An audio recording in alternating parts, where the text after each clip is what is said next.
Hello everyone, welcome to this amazing platform of our channel Panesha for Competitive Examinations and I am Piyush। तो इस particular session में हम general awareness का पनेशा course कर रहे हैं और ये हमारा सेट नंबर 6 है।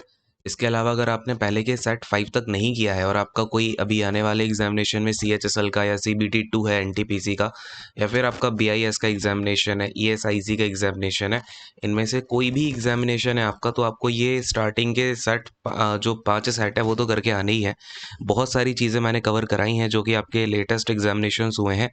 इवन जो मैंने आपको स्टार्टिंग में 2 सेट कराए थे जिसमें एनवीएस और आईसीआर के कुछ क्वेश्चंस कराए थे इंपॉर्टेंट वाले, उनमें से क्वेश्चंस आपको सीजीएल में रिपीट मिले हैं। अगर आप कल ही जो सीजीएल की आंसर कीज़ आई हैं, उनमें अगर आप मैच करोगे तो आपको 5 से 6 क्वेश्चंस देखने को मिलेंगे सीधे उन 2 सेट से ही, ठीक है? यानी कि बस वो 2 सेट मिला के 1 आवर की क्लास होगी, उससे ही आपको ये काफ़ी चीज़ें देखने को मिली हैं। तो जो रीसेंट एग्जामिनेशन में क्वेश्चंस आ रहे हैं वो काफ़ी इंपॉर्टेंट है। इसमें मैंने आपको जितने भी टीसीएस के एग्जामिनेशन होते हैं, B at D triple S B, B at SSC, ICAR, NVS, ESIC के जो भी मेमोरी बेस्ड क्वेश्चंस हैं, वो सारे ही मैंने इंक्लूड किए हैं। तो जो भी इंपॉर्टेंट क्वेश्चंस हैं, ऐसा नहीं है कि मैंने सारे ही क्वेश्चंस उठा लिए। जो इंपॉर्टेंट है, जो लग रहा है कि हाँ ये रिपीट हो सकता है, out of the context question है और ये आगे रिपीट होगा, तो वो क्वेश्चंस मैंने उठाए हैं। और जहाँ मुझे कुछ इंपॉर्टेंट इन्फॉर्मेशन देनी है तो ये चीज़ें आई होप आपको क्लियर होंगी, ठीक है? तो शुरू करते हैं आज का सेशन, फटाफट से आते हैं। ये तो खैर पिछली वाली क्लास का है, आगे क्वेश्चंस पे मूव ऑन करते हैं। देखो, अब आज का पहला क्वेश्चन है, according to the census of 2011 which of the following has been the second highest literacy rate in India. अब आप देख रहे हो इसमें क्वेश्चंस जो हैं आपके सेंसस से, वो पुराने ढर्रे के क्वेश्चंस नहीं पूछ रहा है। सेंसस से आप अगर देखोगे, हर एक एग्जामिनेशन में सेंसस से क्वेश्चन देखने को मिला है और अच्छे लेवल ऑफ क्वेश्चंस देखने को मिल रहे हैं, ठीक है? तो बात करते हैं यहाँ पे लिटरेसी रेट इन इंडिया। अच्छा, वैसे आपको पता है ये क्वेश्चन कहाँ से रिपीट हुआ है? ये क्वेश्चन है आपका, ये क्वेश्चन पूछा गया है जो अभी 2022 में आपका एसएससी का फेज 9 हुआ है, ठीक है? और ये क्वेश्चन कहाँ से रिपीट हुआ? ये क्वेश्चन 2019 में पूछा गया था एसएससी जेई के एग्जामिनेशन में, ठीक है? एसएससी जेई के 2019 के एग्जामिनेशन का क्वेश्चन है ये। अच्छा, अगर भरोसा नहीं हो रहा है ना, तो एसएससी जेई का जो मैकेनिकल इंजीनियरिंग स्ट्रीम का पेपर है आपका, 25 सितंबर 2019 का इवनिंग शिफ्ट वाला पेपर उठा के देख लेना। उसमें आपको ये क्वेश्चन मिलेगा। वो क्वेश्चन इस तरीके से आया था कि केरला के बाद इंडिया में सबसे हाईएस्ट लिटरेसी रेट किसका है, यानी कि इसमें भी सेकंड स्टेट पूछा गया था। तो अब ये चीज़ है नाउ, अब यहाँ पे देखो, बेसिकली यहाँ पे स्टेट ही नहीं पूछा है, यहाँ पे बस ये पूछा किसकी सेकंड हाईएस्ट लिटरेसी रेट है। तो अगर हम ऐसे बात करें तो आपका सबसे पहले तो केरला की है, ठीक है? केरला का जो लिटरेसी रेट है वो कितना है? 94%। अब ये जो डेटा है ना, 94%, 99%, इस तरीके से जो डेटा है। अच्छा, बैकग्राउंड में कुछ नॉइस आ रही होगी, उसको थोड़ा सा एडजस्ट करना। अब देखो केरला, अब थोड़ा सा ना डेटा की बात करते हैं। जो भी डेटा लिखा रहा हूँ वो डेटा, यानी कि वो क्वेश्चन या नहीं, या तो आपका पूछा गया है पिछले ईयर में या फिर वो आ सकता है, ठीक है? तो डेटा अच्छे से नोट डाउन करना। अगर हम ओवरऑल इंडिया की बात करें, इंडिया का लिटरेसी रेट कितना है अकॉर्डिंग टू 2011 सेंसस? 74.04% है टोटल आपका लिटरेसी रेट।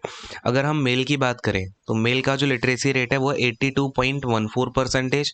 अगर हम फीमेल की बात करते हैं तो ओवरऑल इंडिया में जो फीमेल का लिटरेसी रेट है वो है 65.46%, ठीक है? देन आपको जो पहला दूसरा है ये भी पता होना चाहिए। पहले वाले का जो लिटरेसी रेट है वो ओवरऑल कितना है, मेल का कितना है, फीमेल का कितना है, पता होना चाहिए। मेल का क्योंकि एक क्वेश्चन में एक एग्जामिनेशन में आपका पूछा जा चुका है रिसेंटली, ठीक है, 2021 में। तो केरला का जो लिटरेसी रेट है वो है 94%। अगर हम मेल की बात करते हैं तो ये है 96.11%। ये बस आप 96 याद रख लेना, दैट विल बी इनफ, ठीक है?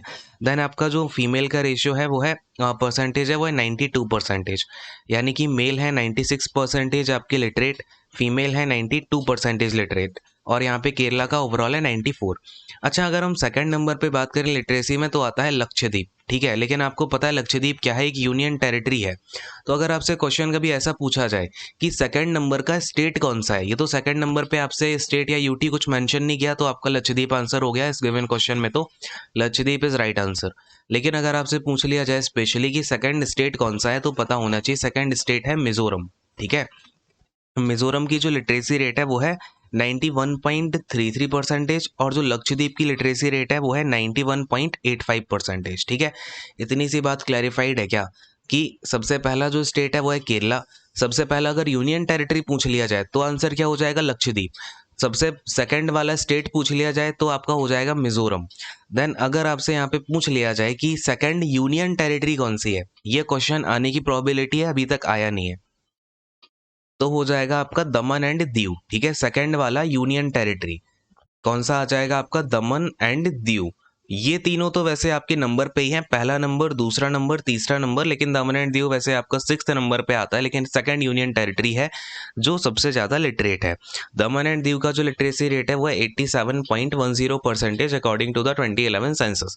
क्लियर, इतनी इतनी सी बातें आपको। अच्छा, अगर मैं क्वेश्चन पूछूं कि जो 2011 का सेंसस था वो कौन से नंबर का था, तो पता है ना, 15th नंबर का आपका सेंसस था जो 2011 में हुआ था। क्लियर है, तो ये जो भी चीज़ें लिखा रहा हूँ उनको अच्छे से याद रखना है, ठीक है। अच्छा, एक क्वेश्चन आपका ये भी पूछा गया कि बिहार की लिटरेसी रेट कितना है। पता है ना, बिहार में जो है सबसे कम लिटरेसी है, इसका लिटरेसी रेट है 61.8% का। ठीक है, ये पॉइंट के बाद वाला निगलेक्ट कर सकते हो, लेकिन ये तो याद रखना ही रखना है कि 61% जो है बिहार में है, जो कि लोएस्ट आपका लिटरेसी रेट है। क्लियर है। नाउ मैंने आपसे बोला कि अभी तक हमारे टोटल 15 सेंसस हो चुके हैं और आपको पता है कि हर 10 साल में सेंसस लिया जाता है। एक बात तो आपको क्लियर हो गई होगी कि कुछ सेंसस यानी कि हमारे आज़ादी के पहले लिए गए होंगे और कुछ हमारे सेंसस आज़ादी के बाद लिए गए होंगे। तो ये कुछ इंपॉर्टेंट डेटा है, लिखना है इसको। सबसे पहली बात कि आपका सबसे पहला सेंसस हुआ कब, तो 1872 में इंडिया का पहला सेंसस हुआ था, लेकिन ये पहला कंप्लीट सेंसस नहीं था। अब क्वेश्चन देखना, आपका कई तरीके से घुमा के पूछा जाता है, कंप्लीट सेंसस था क्या, नहीं था। अगर आपसे क्वेश्चन पूछे पहला कंप्लीट सेंसस कब हुआ, तो ये हुआ था 1881 में। क्लियर है, कब हुआ था, 1881 में।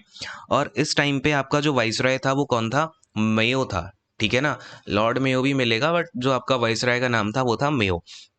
याद रखना, पहला आपका स्टार्ट कब हुआ सेंसस इंडिया में, 1872 में। अगर क्वेश्चन पूछ ले पहला कंप्लीट सेंसस कब हुआ, 1881 में। अगर आपसे पूछा जाए कि इंडिपेंडेंट इंडिया में अभी तक टोटल कितने, इंडिपेंडेंट इंडिया में कितने सेंसस अभी तक टोटल हो चुके हैं, तो इंडिपेंडेंट इंडिया में टोटल 7 हुए हैं, इंक्लूडिंग 2011 वाला सेंसस। यानी कि हमारे जब हम ब्रिटिश रूल में थे, इंडिया में जब ब्रिटिश रूल था, तब हमारे कितने सेंसस हुए, टोटल 8 सेंसस हुए हैं। ठीक है, याद रखोगे इतनी सी बात। 81 में हुआ, फिर आपका देखो 1891 में हुआ है, फिर आपका 1901 में हुआ, फिर ऐसे ही आपका 11 में, फिर 21 में, फिर 31 में, फिर 41 में। ठीक है, इस तरीके से 10-10 साल में हुआ। देखो ये 10 साल का जो यहाँ पे डिफरेंस है ना, वो कभी नहीं छूटा। ये आप देखोगे यहाँ पे एक्चुअली 9 ईयर्स का गैप क्यों है, बेसिकली ये 72 में पूरा अच्छे से प्रॉपर हुआ नहीं, पहली बार था। तो कंप्लीट सेंसस आपका 1881 से शुरू हुआ। आप देखोगे आप 1 2 3 4 5 6 7 8, यानी कि टोटल हमारे 8 सेंसस तो हुए ब्रिटिश रूल में, और बाकी के जो 7 सेंसस हैं कब से स्टार्ट हुआ होगा बताओ, लास्ट वाला या 1941 में हुआ ना। तो इंडिपेंडेंट इंडिया का पहला सेंसस हुआ था 1951 में। क्लियर है ना, सारी चीज़ें कहीं ना कहीं आपको एग्जामिनेशन में ज़रूर मिलेगा, क्योंकि कई एग्जामिनेशन में यहाँ से क्वेश्चंस बनने हैं। ठीक है। अच्छा, कौन सी मिनिस्ट्री के अंडर आता है सेंसस ऑफ इंडिया, तो ये आता है आपका मिनिस्ट्री ऑफ होम अफेयर्स, यानी कि एमएचए के अंडर। ये क्वेश्चन पूछा जा चुका है रिसेंटली। ठीक है, कौन सी मिनिस्ट्री के अंडर जो है सेंसस लिया जाता है, और जो आपका ऑफिस का नाम है, कौन सा ऑफिस है, तो वो registrar general and census commissioner of India. ठीक है, ये ऑफिस होता है जो कि एमएचए के अंडर आता है, जो सेंसस पूरा आपका कंडक्ट कराता है। क्लियर, यहाँ तक सारी चीज़ें है ना। आगे बढ़ते हैं, अब अगले वाले क्वेश्चन पे आते हैं। देखो कई सारी चीज़ें करने का यही फायदा होता है। अगले वाले क्वेश्चन को देखो, algae would generally not be found residing in which of the following. यानी कि जो एल्गी होती है, एल्गी पता है ना आपको, हिंदी में क्या बोलते हैं एल्गी को, शैवाल बोलते हैं। ठीक है, तो ये एल्गी आपका सॉइल में, देखो बेसिकली जो एल्गी है उसको नमी चाहिए होती है, तो वुड में नमी मिल जाएगी, फ्रेश वाटर में मिल जाएगी, सॉइल में मिल जाएगी, लेकिन जो ड्राई स्टोन होता है उस पर शैवाल जो है आपका वो नहीं पाया जाता। क्लियर है। अगले वाले क्वेश्चन पे आते हैं, ईजी हो गया ये तो। नेक्स्ट वाला क्वेश्चन देखो, ये अच्छा क्वेश्चन है और ये क्वेश्चन रिपीट होगा। ठीक है, ये मैं आपको अभी बता रहा हूँ, किसी ना किसी एग्जामिनेशन में आपका हो सकता है कि एनटीपीसी में मोस्ट प्रोबेबली ये क्वेश्चन टपक जाए। Who address the Congress as president in 1887, किसने 1887 में कांग्रेस को एज अ प्रेसिडेंट एड्रेस किया। That this Congress is composed of the representatives not of any one class और community of India but of all of different communities in India. यानी कि इन्होंने कहा कि जो कांग्रेस है, वो जो रिप्रेजेंटेटिव है कांग्रेस में, वो किसी एक क्लास के नहीं है, किसी पर्टिकुलर कम्युनिटी के नहीं है, बल्कि सारी की सारी इंडिया में जो कम्युनिटीज हैं उससे लीडर्स उठ के आए हैं, रिप्रेजेंटेटिव्स उठ के आए हैं। ठीक है, तो ये किसने कहा। अब इस क्वेश्चन में तो ये बहुत इजी हो गया कि इन्होंने सीधा सीधा इस तरीके से कर दिया है स्टार्टिंग में 1887 में आपके कांग्रेस के प्रेसिडेंट कौन थे? तो ये सबको ही पता होता है, बदरुद्दीन तैयब जी जो है यहाँ पे आपके कांग्रेस के प्रेसिडेंट थे। ये 1887 में बने और ये फर्स्ट मुस्लिम प्रेसिडेंट थे, first Muslim president of Congress, president of Congress. अब यहाँ पे मैं आपको कुछ पेनेशिया ज्ञान देता हूँ जो कि आपके examination of point of view से बहुत ज़्यादा इंपॉर्टेंट है। फटाफट से ये आप लिख ही लो। चलो फटाफट से दो तीन चीज़ें देखते हैं। सबसे पहले तो आपका जो कांग्रेस फॉर्म हुई कब हुई? 1885 में हुई। ठीक है, उसके पहले प्रेसिडेंट कौन बने? डब्ल्यू.सी. बनर्जी बने। डब्ल्यू.सी. बनर्जी इसके प्रेसिडेंट बने और इसका सेशन पहला कहाँ पे हुआ था? कलकत्ता में हुआ था। क्लियर है? और यहाँ पे यार एक बात याद रखना कि सॉल्ट टैक्स को लेके आपका एक क्वेश्चन पूछा जाता है कि सॉल्ट टैक्स को लेके प्रोटेस्ट कौन से वाले कांग्रेस के सेशन में हुआ? तो वो पहले सेशन में ही हुआ था, ये जो कि 1885 में हुआ। देन इसके बाद 1886 में जो है 1886 में यहाँ पे इसके प्रेसिडेंट बनते हैं दादा भाई नौरोजी। ठीक है, दादा भाई नौरोजी, दादा भाई नौरोजी। अब ये जो दादा भाई नौरोजी थे ना, एक बात और याद रखना, ये कहीं कहीं क्वेश्चन पूछा गया है कुछ स्टेट पीसीएस में कि फर्स्ट फर्स्ट पारसी प्रेसिडेंट। ठीक है, तो जो पहले पारसी प्रेसिडेंट थे वो थे दादा भाई नौरोजी, ये पारसी थे बेसिकली। और इस टाइम पे जो है आपका लॉर्ड डफरिन हुआ करता था यहाँ पे इंडिया का वाइसराय, लॉर्ड डफरिन। ठीक है, लॉर्ड डफरिन। और इसने यहाँ पे एक अगर आपको पता हो गार्डन पार्टी के बारे में, बेसिकली एक गार्डन पार्टी अरेंज की गई थी जिसमें कि सारे के सारे जो कांग्रेस के लोग थे, डेलीगेट्स थे, उनको ये डफरिन ने बुलाया था एक गार्डन पार्टी में। तो याद रखना कहीं कहीं ये पूछ लिया जाता है। अगले वाले पे आते हैं तो 1887 में यही इंपॉर्टेंट है कि इसमें पहले मुस्लिम प्रेसिडेंट बने बदरुद्दीन तैयब जी, और इन्होंने यहाँ पे जो ऊपर वाला डायलॉग था वो दिया। और ये वाला सेशन आपका मद्रास में हुआ था। ये सेकंड वाला सेशन भी अगेन कलकत्ता में ही हुआ था और थर्ड वाला सेशन हुआ था मद्रास में, जिसमें कि बदरुद्दीन तैयब जी प्रेसिडेंट थे। अच्छा, आपको ये अब ये समझना चाहिए कि इन्होंने ये इतनी बड़ी लाइन क्यों बोली कि कांग्रेस में हर कम्युनिटी के लोग हैं। बिकॉज इन्होंने यहाँ पे एक स्लोगन दिया था, याद रखना कि ये वाला जो स्लोगन है वो थर्ड सेशन में दिया गया था कि कांग्रेसी बनो। क्या सेशन दिया गया था? कांग्रेसी बनो। तो ये जो है बेसिकली आपका स्लोगन थर्ड वाले में दिया गया। किसने दिया? तो बदरुद्दीन तैयब जी ने दिया था। ठीक है, फिर आपका फोर्थ वाला होता है इलाहाबाद में। ठीक है, 1888 में। ये कहाँ पे होता है? उस टाइम पे इलाहाबाद था, अभी आपका प्रयागराज हो गया है। तो इलाहाबाद में हुआ था। इसकी जो प्रेसिडेंटशिप थी वो मिली जॉर्ज यूल को, जॉर्ज यूल को। ठीक है, अब ये क्यों इंपॉर्टेंट है? क्योंकि इस वाले सेशन में फर्स्ट टाइम लाला लाजपत राय ने यहाँ पे पार्टिसिपेशन किया था। लाला लाजपत राय। क्वेश्चन ये पूछा जा चुका है। देखो जितनी भी चीज़ें लिखा रहा हूँ ना किसी ना किसी एग्जामिनेशन में पूछी हैं। अब मैं इसके ऊपर 100 क्वेश्चन करा दूं या फिर आपको मैं 5 मिनट में ये पूरा का पूरा एक बार में ही करा दूं, है ना? बिकॉज टाइम हमारे पास कम है, ज़्यादा चीज़ें करनी है, राइट? अब देखो यार 1889, अब थोड़ा सा और नीचे आना पड़ेगा। देखो 1889 में क्या होता है कि इसका सबसे पहले ये बॉम्ब, अब एक चीज़ आपको पता होनी चाहिए कि कौन सी जगह हुई। तो ये आपका बॉम्बे में हुआ ना, वो बॉम्बे में हुआ। इसके जो प्रेसिडेंट थे वो इतना इंपॉर्टेंट है नहीं, ये प्रेसिडेंट के ऊपर क्वेश्चन नहीं पूछा गया। ये थे आपके विलियम वैडरबर्न, वैडरबर्न। अब यहाँ इंपॉर्टेंट बात क्या है ना कि ये पहला ऐसा सेशन था जहाँ पे आपका वुमेन्स ने पार्टिसिपेट किया। ठीक है, तो याद रखना कि वुमेन्स पार्टिसिपेटेड। ऐसा पहला कौन सा सेशन था कांग्रेस का जहां पे वुमेन्स ने पार्टिसिपेट किया? बॉम्बे सेशन था 1889 का। याद रखोगे इतनी सी बात। ठीक है, फिर आपका क्या होता है 1891 में होता है ये सेशन नागपुर में। ठीक है, कहाँ पे होता है? नागपुर में। इसकी प्रेसिडेंटशिप किसने की? तो ये आनंद चार्लू जी थे, आनंद चार्लू जी। अब ये क्यों इंपॉर्टेंट है? याद रखना ये चीज़ इसलिए इंपॉर्टेंट है क्योंकि कांग्रेस को सबसे पहली बार इसका नाम हुआ आईएनसी। आईएनसी नाम कौन से सेशन में पड़ा? 1891 वाले सेशन में पड़ा। और ये जो इंडियन नेशनल कांग्रेस है, आपको पता है पहले क्या था? इसका नाम अकेला कांग्रेस था, फिर इसके आगे नाम के आगे इंडियन नेशनल लगा दिया गया, यानी कि पूरा नाम इंडियन नेशनल कांग्रेस हो गया। ये किसने जोड़ा था? ये क्वेश्चन पूछा जाता है। तो ये जोड़ा था आपका दादा भाई नौरोजी ने। दादा भाई नौरोजी ने जो है ये आपका नामकरण किया था कांग्रेस का आईएनसी, यानी कि इंडियन नेशनल कांग्रेस। क्लियर है? अब देखो क्या होता है इसके बाद में आपका 1893 का सेशन आता है। 1893 लाहौर सेशन आता है।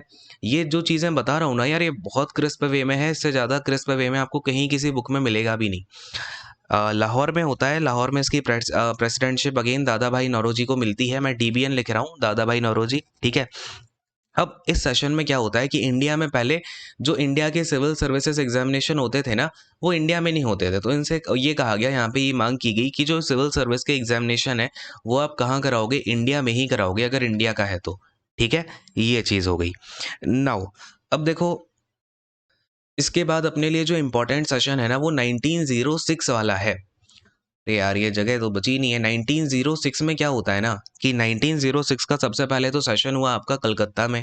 ठीक है, प्रेसिडेंट थे आपके अगेन दादा भाई नौरोजी। और यहाँ पे क्या होता है, जो स्वराज शब्द है, स्वराज शब्द सबसे पहली बार आपका यूज किया गया कौन से सेशन में, कलकत्ता के सेशन में। कई बार क्वेश्चन ऐसे पूछा जाता है कि स्वराज शब्द का पहली बार जो इस्तेमाल है वो कौन से साल में किया गया था, कौन से ईयर में किया गया था, तो याद रखना 1906 में किया गया था। सारी की सारी चीजें लिखा दी, याद रख लेना, इसको नोट्स बना ही लो, समझे बात। 1907, अब ये तो सबको पता ही होगा, सूरत स्प्लिट के नाम से जाना जाता है, यानी कि ये वाला जो सेशन है कहाँ पे हुआ था, सूरत में हुआ था। इसके जो प्रेसिडेंट थे वो कौन थे, रास बिहारी घोष थे। रास बिहारी घोष जो है इसके प्रेसिडेंट थे। ये तो बहुत इंपॉर्टेंट है, सारे बच्चों को याद भी होगा। इसमें क्या हुआ आपका, कांग्रेस स्प्लिट हो गई, कांग्रेस स्प्लिट हो गई दो भागों में। कौन को, वेट अ सेकेंड ना। तो देखो, आपका दो पार्ट्स में आपका ये स्प्लिट हो गई। एक तो था आपका नरम दल और दूसरा कौन सा था, गरम दल था। यानी कि एक थे आपके एक्सट्रीमिस्ट और एक थे आपके जो नरम लोग थे, राइट। तो अब बेसिकली आपका जब ये स्प्लिट हो गया तो यहाँ पे सेशन को इन्हें एडजर्न करना पड़ा, यानी कि ये स्थगित हो गया सेशन।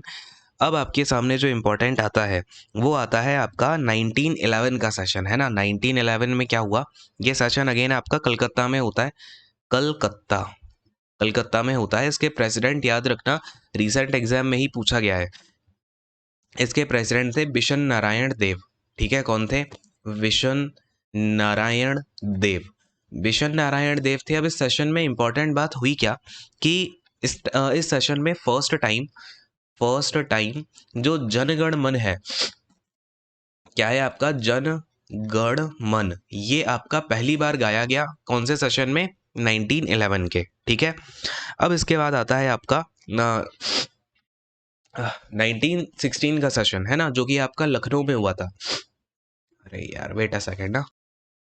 तो 1916 का आपका जो सेशन है ये कहाँ पे हुआ था, लखनऊ में हुआ था। और इसकी प्रेसिडेंटशिप की थी क्या नाम था, अंबिका चरण मजूमदार जी ने, है ना, अंबिका चरण मजूमदार, मजूमदार जी ने। ठीक है, तो ये आप याद रखिएगा। अब इंपॉर्टेंट चीज़ क्या हुई कि यहाँ पे आपका हुआ लखनऊ पैक्ट। ठीक है, आपने सुना होगा लखनऊ पैक्ट हुआ है ना। तो ये लखनऊ पैक्ट हुआ किस किस के बीच में हुआ था, तो ये आपका देखो यहाँ पे दो चीज़ें हुई। सबसे पहला तो आपका जो नरम दल है कांग्रेस का, आपको पता है ना स्प्लिट हो गया था, तो नरम दल एंड गरम दल क्या हुआ, इनके बीच में आपस में समझौता हो गया, ये दोनों साथ में मिल गए। दूसरी बात क्या हुई कि आपका मुस्लिम लीग जो फॉर्म हुआ था, मुस्लिम लीग के बीच में और कांग्रेस के बीच में, यहाँ पे क्या होता है, एक पैक्ट साइन किया जाता है जिसको क्या बोलते हैं, लखनऊ पैक्ट बोलते हैं। ठीक है, किस किस के बीच में हुआ ये, मुस्लिम लीग प्लस आपका कांग्रेस के बीच में।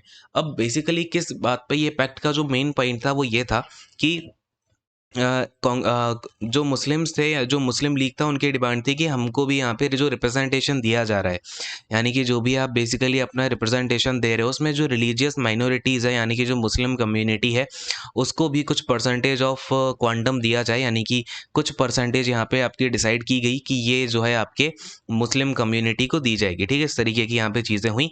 एंड बस इसके आगे चलते हैं। आपका 1917 में हुआ सेशन कहाँ पे, कलकत्ता में, कलकत्ता में। और ये क्यों इंपॉर्टेंट है, क्योंकि यहाँ पे हमें अपनी पहली कांग्रेस की वुमन प्रेसिडेंट मिलती हैं जिनका नाम है एनी बेसेंट। ठीक है, ये क्या है, first woman president of Congress, first woman president of Congress. ठीक है, याद रखना इसको। एंड ये हो गया। और एक और बात हुई थी यहाँ पे क्या आपका कि जो अपना इंडिया का तिरंगा है, यानी कि जो ट्राई कलर है, यानी कि हमारा जो फ्लैग है, ट्राई कलर फ्लैग, ये पहली बार आपका लहराया गया था। ठीक है, तिरंगा, यानी कि बेसिकली हमने तिरंगे को अपनाया कि हमारा झंडा क्या होगा, तिरंगा होगा। कब, 1917 के सेशन में। देन आपका आता है 1918 का सेशन। क्यों इंपॉर्टेंट है ये ना, आपका आगे आने, अब जो 1918 का सेशन है आजकल हिंदी भाषा पे अगर आप देख रहे हो तो काफ़ी ज़्यादा यहाँ पे न्यूज़ में रही है। तो 1918 में आपका क्या हुआ था, ये सेशन दिल्ली में हुआ था, दिल्ली में हुआ था। और इसकी प्रेसिडेंटशिप की थी मदन मोहन मालवीय ने, मदन मोहन मालवीय जी ने की थी। अब ये क्यों इम्पोर्टेंट है, यहाँ पे जो स्ट्रेस दिया गया यानी कि सेशन में जो चीज़ निकल के आई कि हम यहाँ पे ज़्यादा से ज़्यादा यूज़ किसका करेंगे, हिंदी लैंग्वेज का यूज़ करेंगे। क्योंकि जब आप देखो ना अभी एक जब वर्ल्ड वॉर वन हुआ था ना, तब भी जिन कंट्रीज़ के ऊपर ये ऑपरेशन ला रहे थे, जर्मनी जब ऐसा ऑपरेस कर रहे थे ना दूसरे कंट्रीज़ को, तो उसमें मेन यही था कि उन्होंने क्या किया, जो लोकल लैंग्वेज थी उसको ख़त्म कर दिया और अपनी इंग्लिश लैंग्वेज या जो भी दूसरी लैंग्वेज होती है ना, कई बार जो कंट्रीज़ इन्वेड करती हैं, अपनी लैंग्वेज को थोप देती हैं। जब आप अपनी भाषा से ही विमुख हो जाओगे, तो आप अपनी जो आज़ादी है, आज़ादी के जो आपके अंदर भाव हैं, धीमे-धीमे उनको भुलाने लगोगे, है ना? तो इस चीज़ को यहाँ पे डिस्कस किया गया और इन्होंने कहा कि हम जो हिंदी लैंग्वेज का यूज़ है वो ज़्यादा से ज़्यादा करेंगे, ठीक है? ये बातें हुई। कब? 1918 में। देन आपका 1918 में ही, अब एक बात और याद रखना, 1918 में ना 2 सेशन हुए। पहला सेशन ये हो गया, फिर एक स्पेशल सेशन करके बुलाया गया था। ठीक है? क्या हुआ था यहाँ पे, एक स्पेशल सेशन करके बुलाया गया और इसके जो प्रेसिडेंट बने थे वो सैयद इमाम बने थे। सैयद इमाम बने थे। क्यों ये स्पेशल सेशन बुलाया गया था? क्योंकि आपको पता है रॉलेट एक्ट आया था 1918 के आसपास ही। तो रॉलेट एक्ट के ऊपर जो है यहाँ पे डिस्कशन करने के ऊपर कि हमें क्या आगे कदम लेने चाहिए, नहीं लेने चाहिए, तो एक स्पेशल सेशन भी आपका 1918 में आया। क्लियर है? याद रहेगी इतनी सी चीज़ें? चलो। तो देखो अगला सेशन आपका हुआ 1919 में। 1919 का सेशन और 1920 का, बस एक आपका जो आपको पता होगा, यहाँ पे 1920 में नॉन कोऑपरेशन मूवमेंट लॉन्च किया गया था। नॉन कोऑपरेशन मूवमेंट, इसको लीड किसने किया था? तो गांधी जी ने इसको लीड किया था। तो ये चीज़ है। और चौरी चौरा कांड हुआ था यहीं पे, आपको ये सब याद है ना? तो 1919 में ये सेशन कहाँ पे हुआ था? तो अमृतसर में हुआ था, ठीक है? कहाँ पे हुआ भाई? अमृतसर में। और इसको हेड यहाँ पे किसने किया था? मोतीलाल नेहरू जी ने, जो कि जवाहरलाल नेहरू जी के पिताजी थे, मोतीलाल नेहरू। ठीक है, मैं एमएलएन लिख दे रहा हूँ, यानी कि मोतीलाल नेहरू। इन्होंने इसको लीड किया था और यहाँ पे बस इसी के बारे में बात हुई कि हम नॉन कोऑपरेशन मूवमेंट को लॉन्च करते हैं और 1920 में फाइनली लॉन्च कर दिया गया। तो ये थोड़ा सा माइंड में रख लेना, ज़्यादा क्वेश्चन यहाँ से आए नहीं है। अगले वाले पे आते हैं, तो यहाँ पे आपका आ जाता है 1922 का सेशन। ठीक है, 1922 का सेशन जो कि हुआ था बिहार के गया में, और इसको हेड किया था चित्तरंजन दास जी ने। चित्तरंजन दास जी ने इसको हेड किया। और ये क्यों इंपॉर्टेंट है, यहाँ पे आपका स्वराज पार्टी की स्थापना की गई। ठीक है, क्या हुआ? स्वराज पार्टी यहाँ पे आपकी फाउंड की गई। याद रखना किसने की थी? चित्तरंजन दास जी ने 1922 के सेशन में। ठीक है, और फिर आपका इसमें आ जाता है जो सेशन गांधी जी ने लीड किया 1924 का। प्रेसिडेंट कौन थे इसमें? महात्मा गांधी। और ये हुआ कहाँ पे था? बहुत बार पूछा गया, आई होप आप सबको याद होगा, बेलगाम में हुआ था। बेलगाम है कहाँ पे, ये पता है क्या सबको? बेलगाम, बेलगाम तो कई बार आपको पता होगा, ये है आपका कर्नाटका में। क्वेश्चन ये पूछा गया है कि बेलगाम कहाँ पे है, तो बेलगाम एक गांव है कर्नाटका का।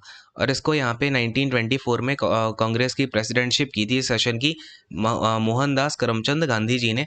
और इसमें आपको ये याद रखना है कि ये एक ही ऐसा सेशन है, इकलौता ऐसा सेशन है जिसकी प्रेसिडेंटशिप महात्मा गांधी जी ने की है। इसके बाद कोई भी सेशन नहीं हुआ जिसमें महात्मा गांधी जी ने प्रेसिडेंटशिप की हो। ठीक है, इसलिए भी इम्पोर्टेंट है।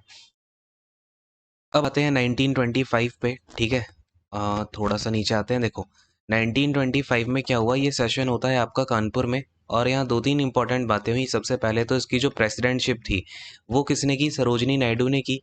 सरोजनी नायडू जी ने की। और सरोजनी नायडू जो है वो पहली इंडियन वुमन प्रेसिडेंट रही। ठीक है, पहला वाला जो एनी बेसेंट थी वो इंडियन नहीं थी।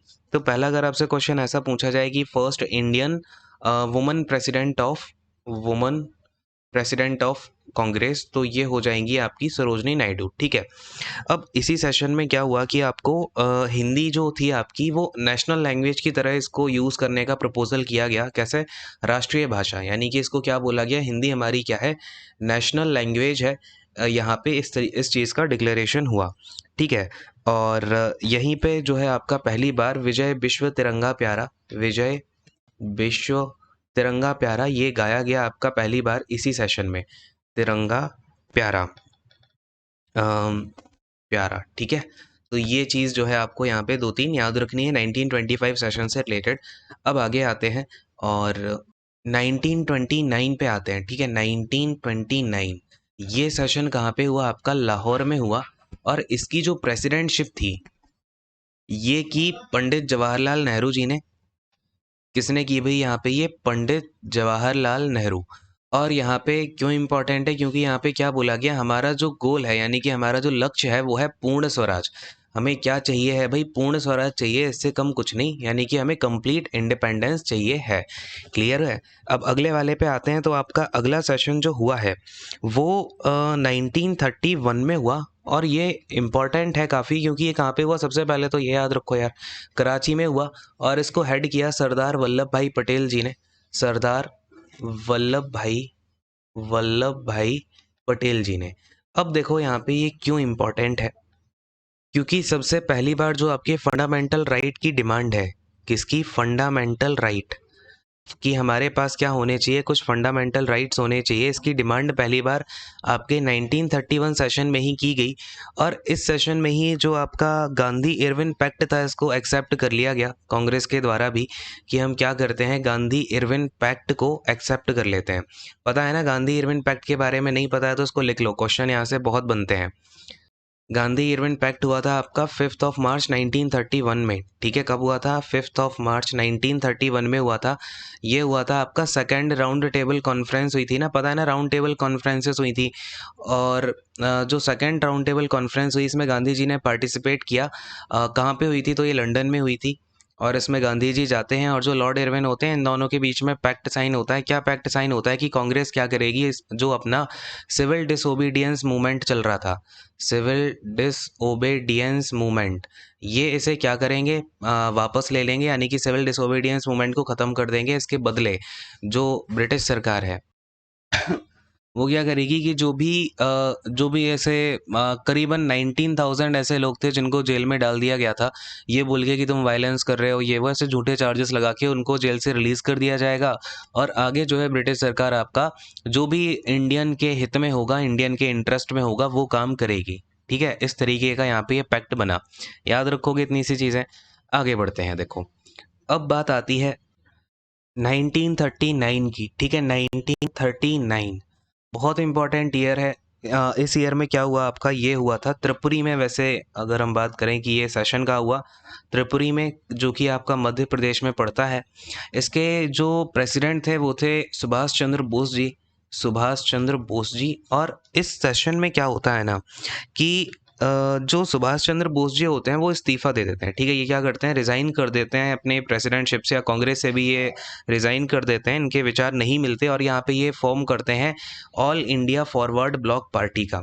फॉर्मेशन किसकी करते हैं? याद रखना, सुभाष चंद्र बोस जी ने 1939 में ही All India Forward Bloc party की यहाँ पे स्थापना की थी, फॉरवर्ड ब्लॉक पार्टी की। ठीक है, और इन्होंने यहाँ पे कांग्रेस को छोड़ दिया। ठीक, तो अब इसी सेशन में क्या होता है, जब इन्होंने रिजाइन कर दिया बीच में, तो फिर इस पहली बार कांग्रेस में प्रेसिडेंट के पद के लिए यहाँ पे इलेक्शन होते हैं। ठीक है, इलेक्शन फॉर द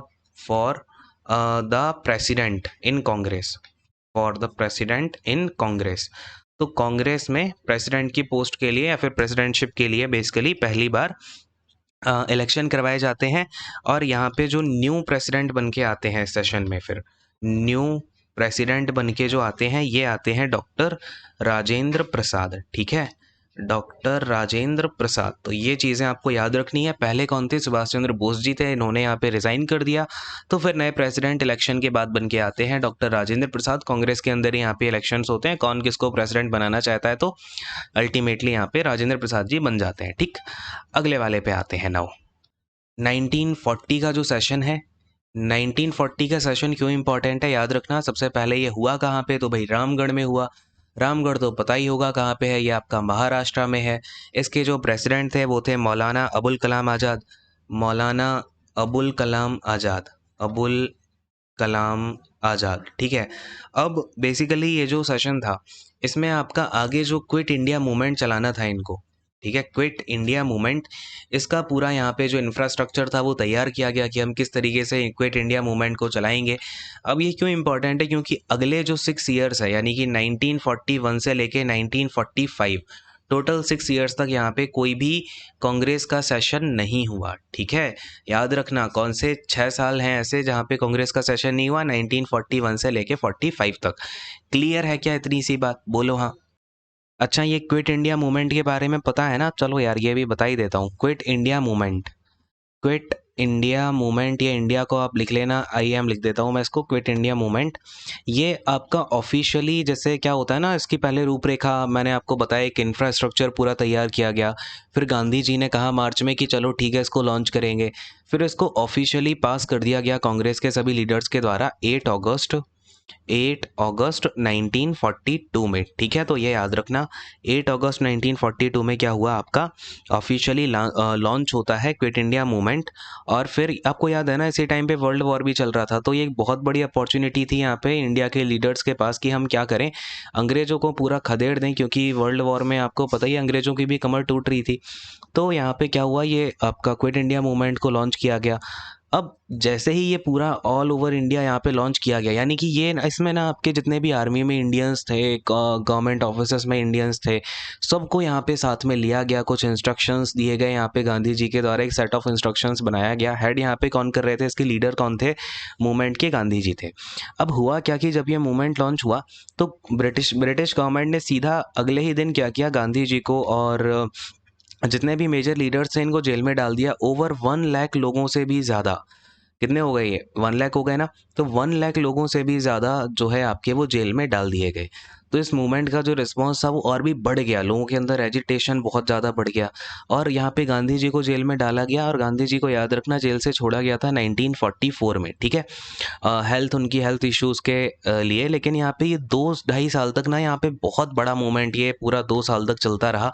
और लोग मतलब गांधी जी को जब जेल डाला गया तो लोग और भी ज़्यादा गुस्से में आ गए। ठीक है, तो इस तरीके से ये पूरा चला और 1944 तक ये ऐसे ही चलता रहता है। क्लियर है, ये है क्विट इंडिया मूवमेंट।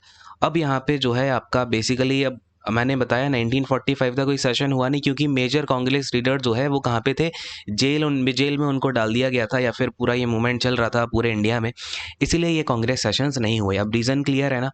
अब क्या हुआ 1946 में, यानी कि जब धीमे धीमे हमें इंडिपेंडेंस की बात होने लगी, ब्रिटिशर्स भी धीमे धीमे बातों को मान रहे थे, तो 1946 में कांग्रेस का सेशन होता है। और ये कहाँ पे हुआ, तो मेरठ में होता है। ठीक है, कहाँ पे हुआ ये, मेरठ में। मेरठ में हुआ। मेरठ में पता है ना, मेजर ध्यानचंद यूनिवर्सिटी का अभी उद्घाटन किया है हमारे जो माननीय प्रधानमंत्री नरेंद्र मोदी जी हैं। ठीक है, तो मेरठ में यहाँ पे हुआ 1946 का। क्वेश्चन याद रख लेना, ये मेजर ध्यानचंद यूनिवर्सिटी कहाँ पे, खेल ग्राउंड कहाँ पे बनाया गया है। ठीक है, तो मेरठ में बनाया गया है, करंट का क्वेश्चन है। मेरठ में बनाया गया, और इसके जो प्रेसिडेंट थे वो कौन थे, जेबी कृपलानी जी। ठीक है, जेबी कृपलानी जी जो है इसके प्रेसिडेंट थे।